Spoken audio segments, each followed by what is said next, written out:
Se les hizo tarde. Algunos.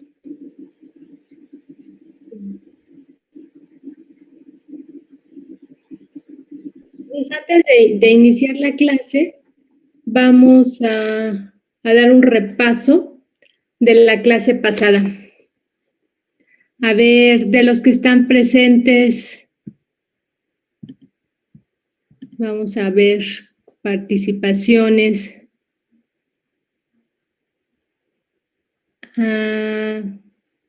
Efraín. Buenos días, maestra. Hola, buenos días.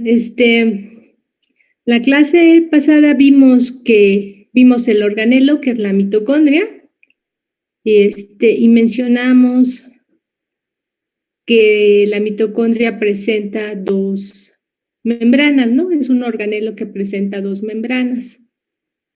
¿Qué me puedes decir de esas membranas?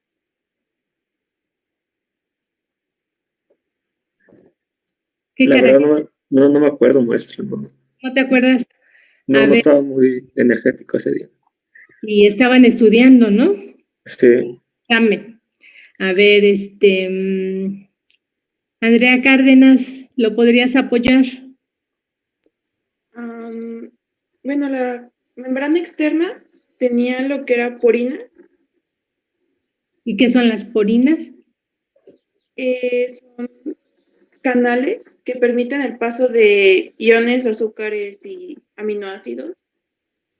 Las porinas son proteínas que forman estos canales o poros, que también se llaman canales aniónicos dependientes de voltaje, y entonces permiten, como mencionas, el paso de moléculas, ¿no? Y estas moléculas deben de tener un tamaño de un peso de 10 kilodaltones y un diámetro de 20 Armstrong, ¿no? Entonces, ¿y qué pasa con la membrana interna?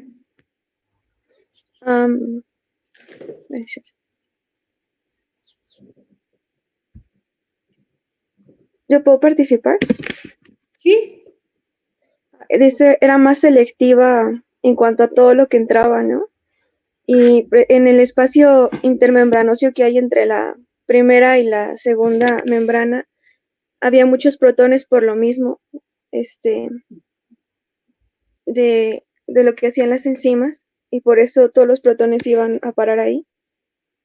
Entonces, esta membrana interna es altamente selectiva, va a tener temas de transporte, por el cual las moléculas pueden pasar ya sea de dentro de la matriz hacia afuera o de afuera hacia adentro, ¿sí? Entonces, no cualquier molécula va a atravesar esa membrana interna. Eso lo que mencionas, esos protones que están en el espacio intermembranoso, que es un espacio formado por la membrana externa y la interna, va a tener ese alto contenido de protones debido a la cadena de transporte de electrones, ¿sí? Esta cadena respiratoria, cuando funciona, va a bombear protones de la matriz hacia el espacio intermembranoso. Eso lo van a ver cuando vean, por ejemplo, ciclo de Krebs y fosforilación oxidativa. Pero bueno, nada más quiero que lo sepan, era uno de los procesos. Muy bien, Andrea. ¿Y qué pasa?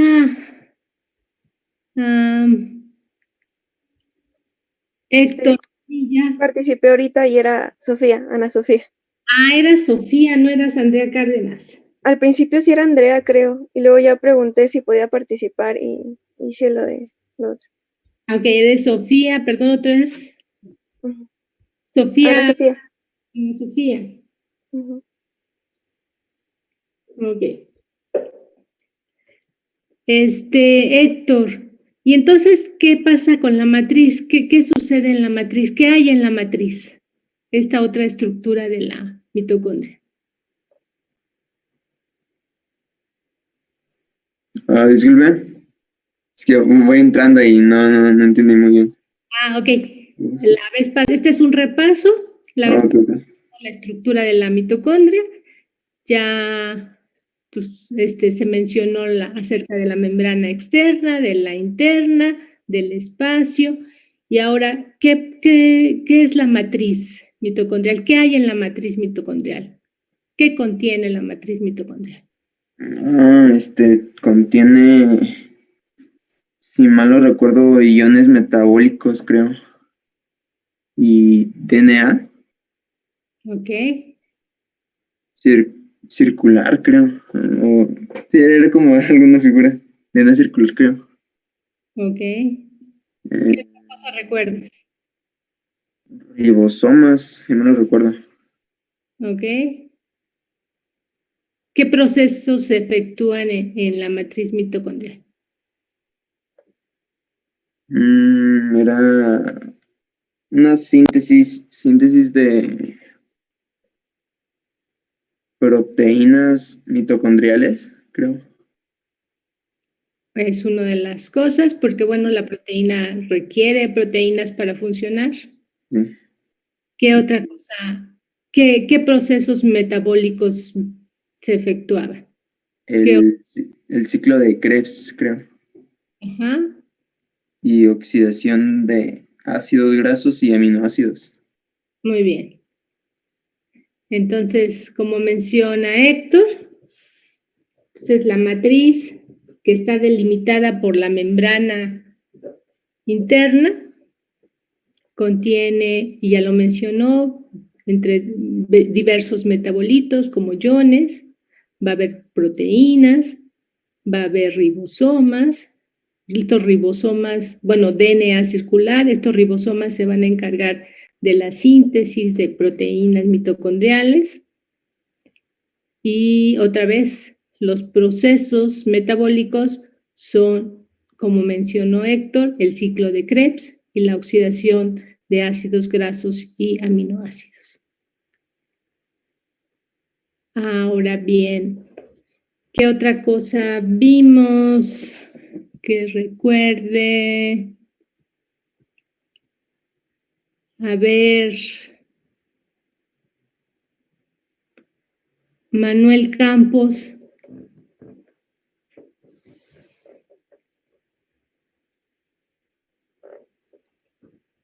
¿Sí escuchas? Creo que no. A ver, Montserrat Servín.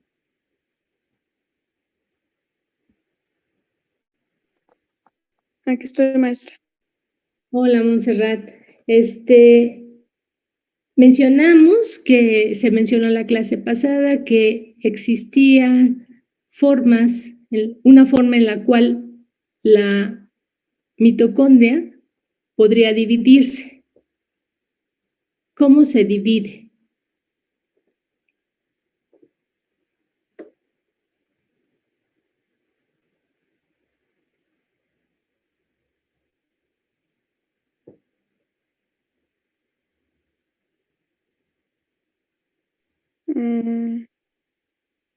Como una mitocondria origina dos mitocondrias, por ejemplo. Les mostré un esquemita.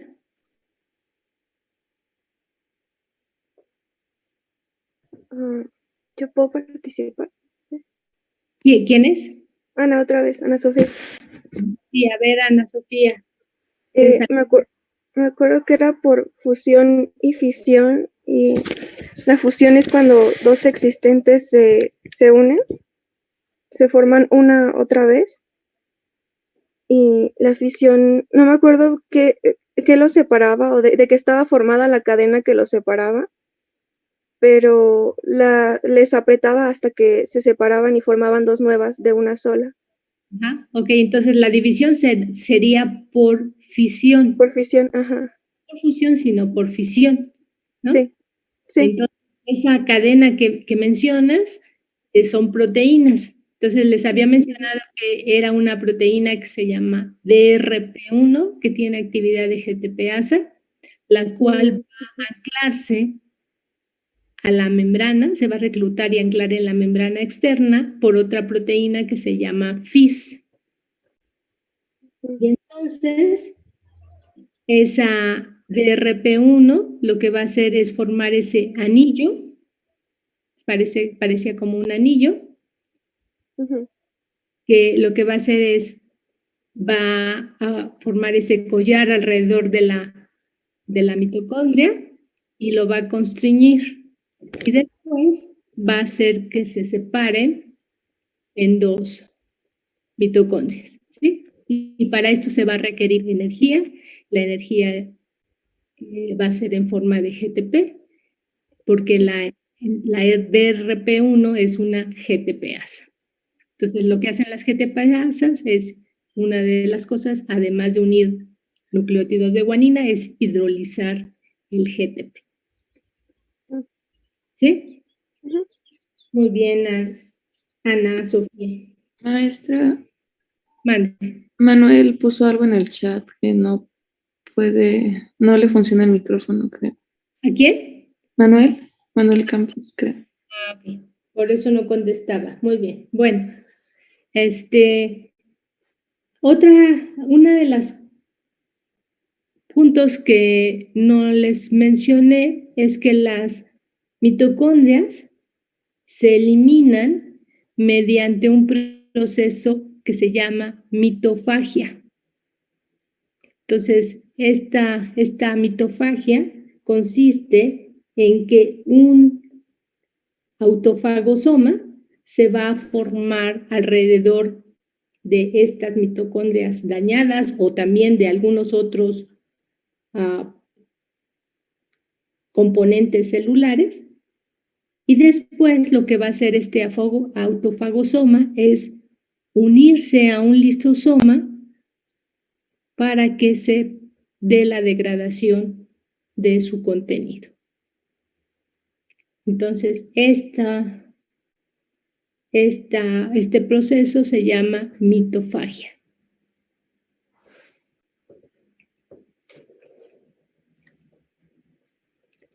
Ahora bien, lo que vamos a ver ahora, aquí está Luis Jaime. Vamos a ver qué son los cloroplastos y sus compañeros después les darán, sí están algunos del equipo 4, algunos miembros del equipo 4. Sí, profesora. Ok, entonces ellos después hablarán de diferentes tipos de plastos. Entonces les voy a poner la presentación, ¿sí la ven?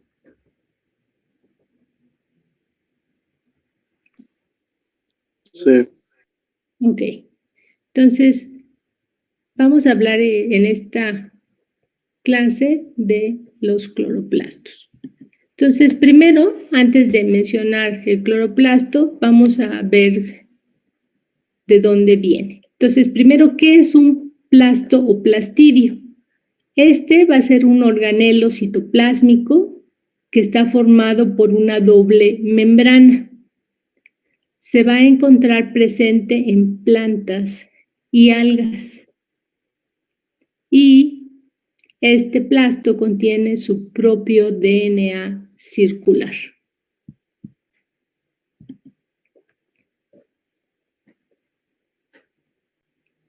Entonces, una de las funciones o las funciones que presentan estas estructuras, ¿le puedo cambiar?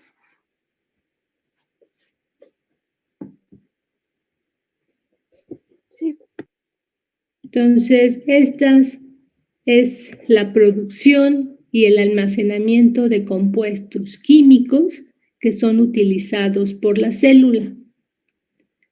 Ahora bien, los plastidios se originan de los proplastidios y estos proplastidios son pequeños organelos presentes en las células de los meristemos de las plantas. Ahora bien, los meristemos de las plantas van a ser las zonas responsables del crecimiento vegetal. Estos meristemos están constituidos por células pequeñas de forma poliédrica y son no diferenciadas, están no diferenciadas para que así puedan originar otras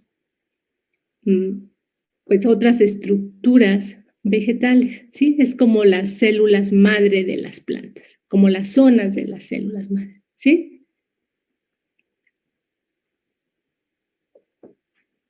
¿Vamos bien?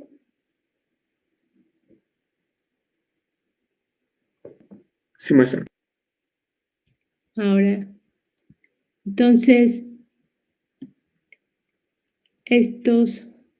dentro de estos plastos vamos a encontrar a estos cloroplastos, que aquí les muestro una figurita, y este es un organelo presente en algas y plantas, tiene doble membrana, son de forma elipsoide y tienen un tamaño que va de 1 a 10, aquí es micrómetros, la U es la mu, solamente que no le puse, pero es la mu, y van a existir entre 1 y 1000 cloroplastos por célula vegetal.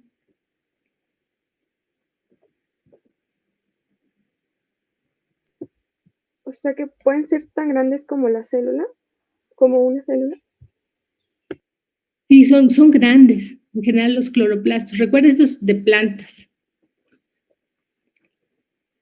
Y el tamaño, pues sí, va de 1 a 10. Y bueno, entre las células, pues encontramos diferentes tamaños, ¿no? Bueno, en nuestro organismo, diferentes tamaños de células. ¿Le puedo cambiar?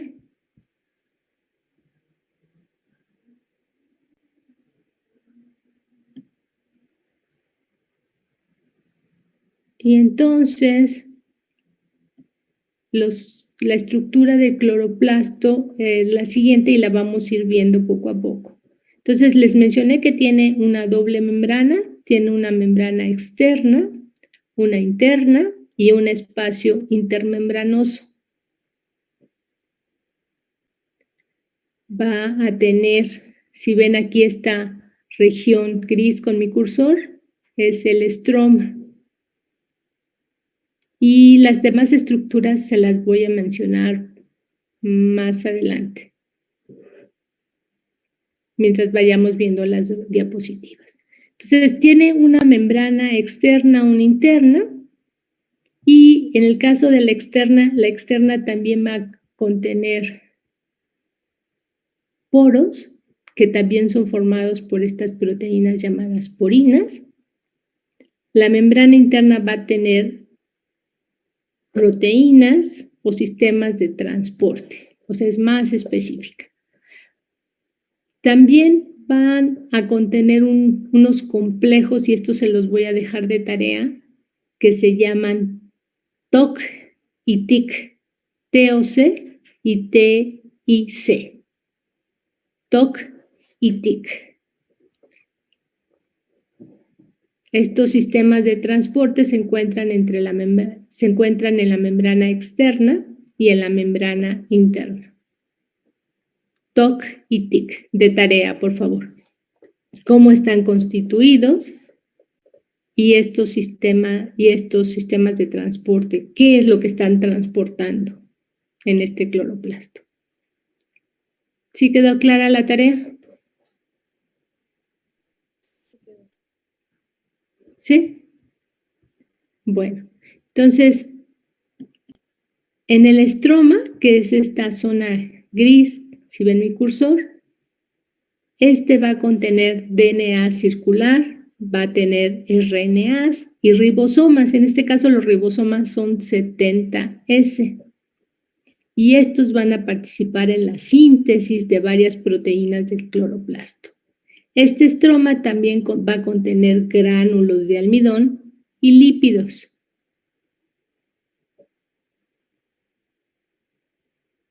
¿Cuáles eran los ribosomas presentes en las mitocondrias? ¿Cuál era el tamaño? 55S. Ajá. ¿Quién lo me dijo? Anaí. Anaí.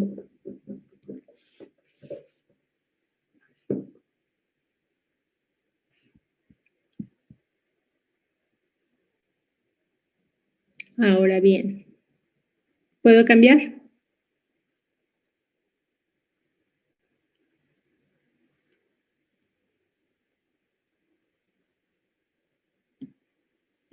Entonces, ¿qué es un tilacoide? Los tilacoides, si ven mi cursor, van a ser aquí el del lado derecho.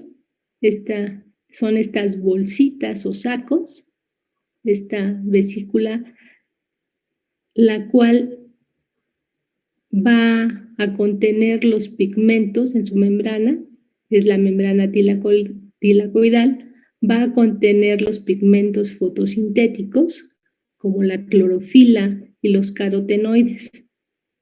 Los carotenoides, por ejemplo, son moléculas que se derivan de los isoprenoides. Estos carotenoides, por ejemplo, son los carotenos, que dan el color naranja o rojo, y las xantofilas, que dan los colores amarillos. Y también va a contener diversas proteínas, como por ejemplo las del transporte de electrones fotosintética, y también enzimas como la ATP sintasa. Entonces, estas bolsitas, si ven, tienen dentro un espacio que sería el espacio tilacoidal.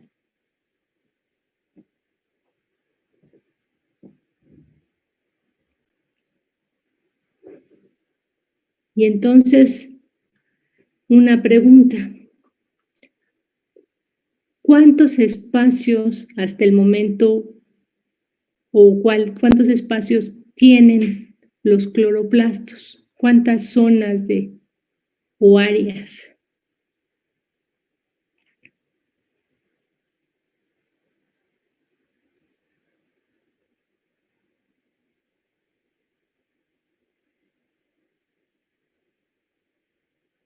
¿Alguien?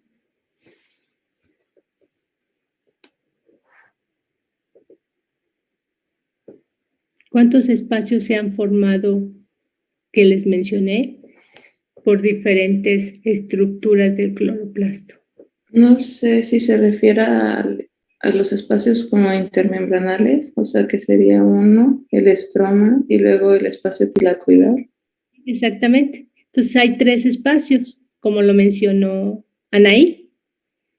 Sí. El espacio intermembranoso, el estroma y ahora el espacio tilacoidal.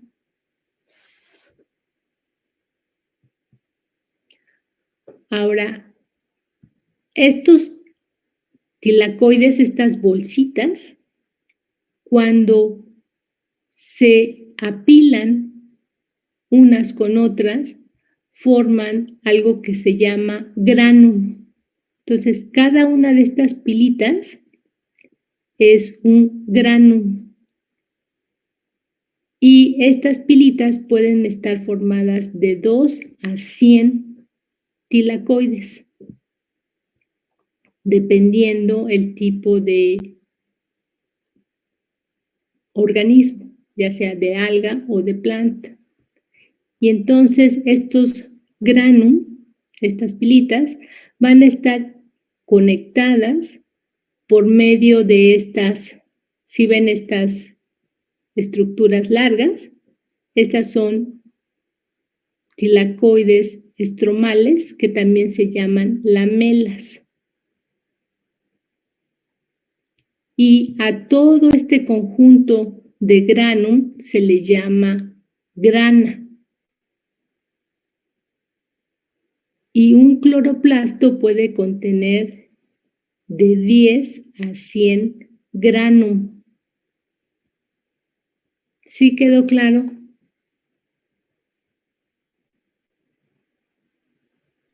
Sí. O sea, la diferencia entre la grana y el granum es la unión a las lamelas. El granum va a ser un grupito. ¿sí? Un grupito es un grano, conectadas. Y grana va a ser todo este conjunto de grano. Ah, ok. ¿Sí? Ujú. Y cada granum, cada pilita de granum va a estar constituida de diferentes bolsitas de tilacoides, ¿sí? De diferentes saquitos.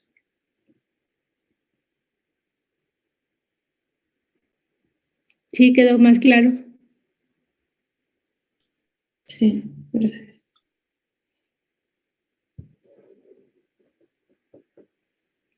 Ahora, bien, entre las funciones del cloroplasto es que en este plasto se va a realizar la fotosíntesis. ¿Y qué es la fotosíntesis? Bueno, pues es un proceso mediante el cual las plantas y las algas van a utilizar la energía solar para transformar la materia inorgánica en materia orgánica. Entonces aquí si ven la reacción, agua más CO2 en presencia de luz va a originar carbohidratos más oxígeno. Y esta luz va a ser captada por los pigmentos fotosintéticos, es decir, por la clorofila. Va a haber unos fotosistemas, unos centros de reacción, los cuales van a captar esa energía solar. Y va a haber pigmentos accesorios. Entre esos pigmentos accesorios se encuentran los carotenoides. Y entonces, a ver, bueno, mejor en la siguiente. ¿Puedo cambiarle? Ay, yo tengo una duda. Es que estaba viendo el complejo antena y quería saber, o sea, cuál era el que recibía el fotón, por así decirlo, porque nunca supe si era la clorofila o el carotenoide. No, siempre el que recibe es la clorofila. Ok. ¿Sí? Ujú. Los demás, bueno, también reciben un espectro, pero el antena son los pigmentos principales, son las clorofilas. Y hay diferentes tipos de clorofilas.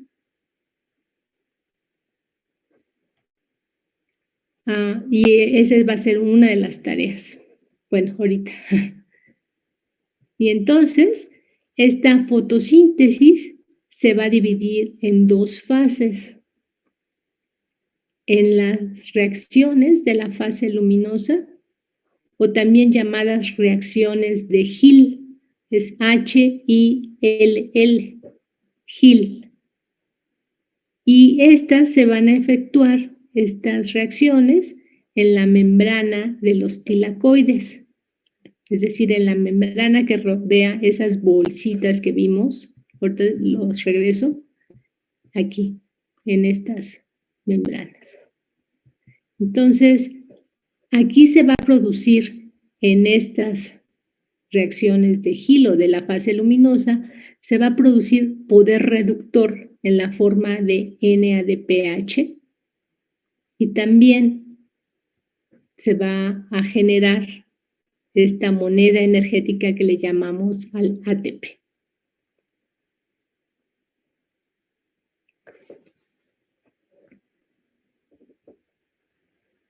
Y entonces estas reacciones de la fase luminosa, les mencionaba, existen unos centros de reacción llamados fotosistemas 1 y 2. Y la tarea es, quiero que me digan cómo están constituidos estos fotosistemas 1 y 2. ¿Cuál de los fotosistemas es el cual va a recibir primero, o bueno, va a recibir esa va a captar esa energía luminosa, esos fotones. ¿Cómo funcionan esos fotosistemas? Entonces, esa es la tarea. ¿Sí quedó claro?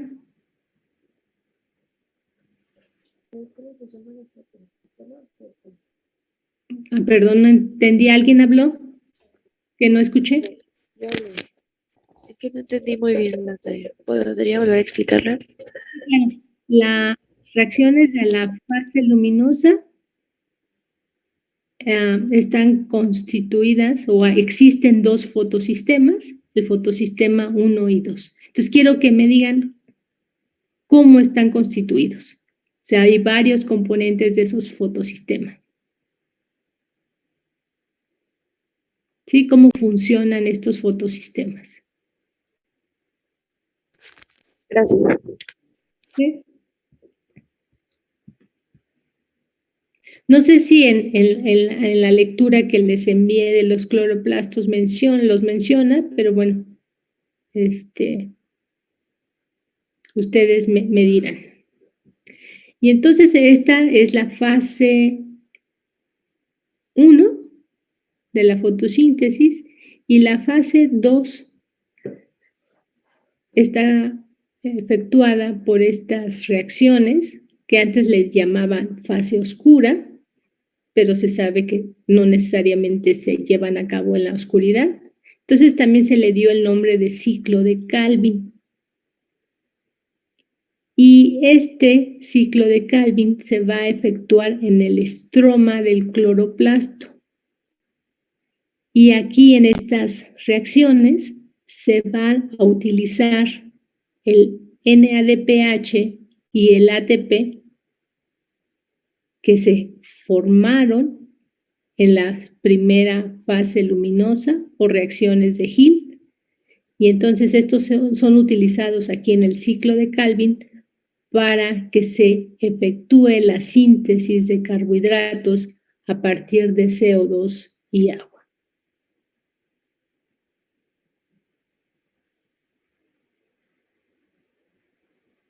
Y entonces también la tarea es, ¿en qué consiste el ciclo de Calvin?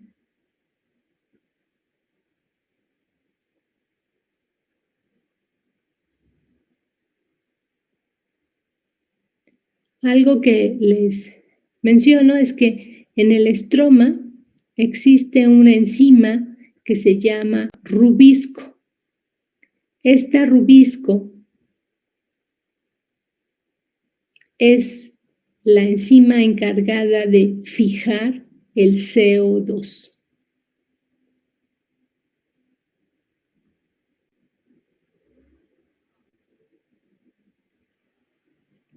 Es la enzima rubisco, RUBISCO.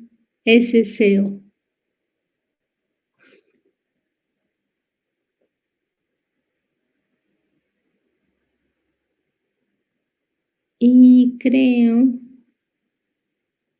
que hasta aquí sería la parte de la clase. Antes, a ver quiénes de los que están presentes, ¿cuáles, si consideran la estructura de la mitocondria y la del cloroplasto, qué estructuras son similares?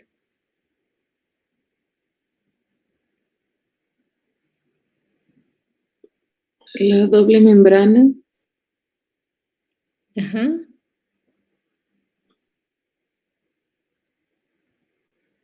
¿Qué más?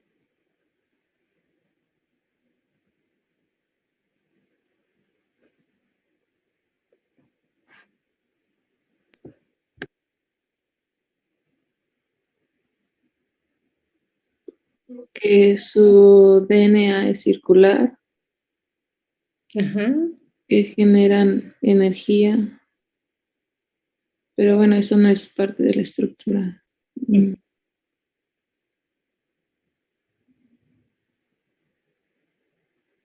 Sí, pero son similitudes, vamos a decirlo.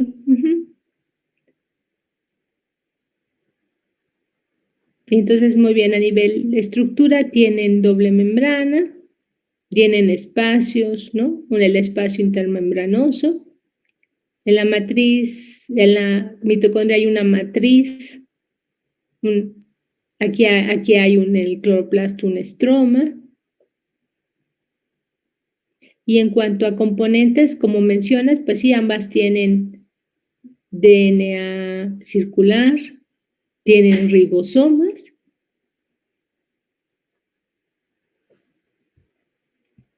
Y entonces aquí se los pongo. Entonces, como mencionan ahí, tienen una membrana externa, una membrana interna. Si comparamos la mitocondria con el cloroplasto, vean los tamaños que lo ponen aquí en el esquemita. Ambas tienen DNA, ribosomas.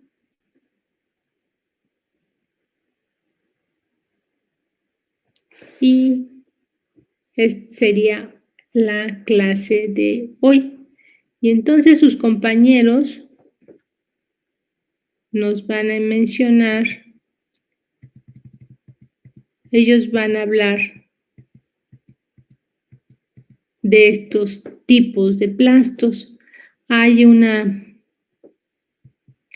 esquemita que es este, que a lo mejor ellos no lo presentan, pero bueno, si no, este tipo de esquema nos va a dar los diferentes tipos de plastos que existen y de los cuales sus compañeros nos van a hablar.